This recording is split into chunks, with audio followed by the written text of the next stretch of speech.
Peoples party کے شریک chairman Asif Ali Zardari کا۔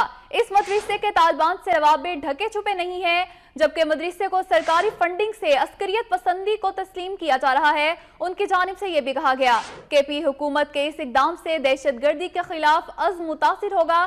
مزید ان کا کیا کہنا تھا جانتے ہیں نمائندہ وقت نیوز انتظار حیدری سے۔ جی انتظار حیدری۔ جی بالکل، سابق صدر آصف علی زرداری نے اپنا ایک بیان جاری کیا ہے جس میں انہوں نے مدرسہ حقانیہ کو پاکستان تحریک انصاف کی صوبائی حکومت کی جانب سے جو امداد فراہم کی گئی ہے، جو فنڈز رکھے گئے ہیں صوبائی بجٹ میں، اس پر تشویش کا اظہار کیا گیا اور کہا گیا کہ پاکستان ایک عرصہ سے دہشت گردی اور انتہا پسندی کا شکار رہا ہے اور اس کے خلاف جنگ لڑ رہا ہے، تو دوسری جانب صوبائی حکومت کی جانب سے فنڈز رکھنا انتہائی تشویشناک امر ہے۔ اس سے دہشت گردی سے جنگ جو ہے وہ متاثر ہوگی، انتہا پسندی کے خلاف جو مہم چلائی جا رہی ہے وہ متاثر ہوگی، اس لیے اس حوالے سے بھی غور کیا جانا چاہیے۔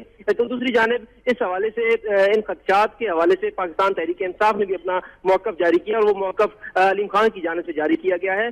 سابق صدر آصف زرداری کا مزید یہ کہنا تھا کہ دہشت گردی کے خلاف پاکستان کی بے بہا قربانیاں ہیں، بے شمار قربانیاں ہیں، انتہا پسندی اور دہشت گردی نے ملک کو بے پناہ نقصان پہنچایا ہے، اور اب اگر اس صورتحال سے نمٹنا ہے تو ہمیں اتحاد کا دامن تھامنا ہوگا اور اس طرح کی پالیسیوں سے اجتناب کرنا ہوگا جس سے انتہا پسندی کو فروغ ملے۔ اس لیے انہوں نے یہ مطالبہ کیا ہے کہ صوبائی حکومت اپنے اس فیصلے پر نظر ثانی کرے۔ جی انتظار حیدری، آپ کا شکریہ، آپ نے ہمیں تفصیلات سے آگاہ کیا۔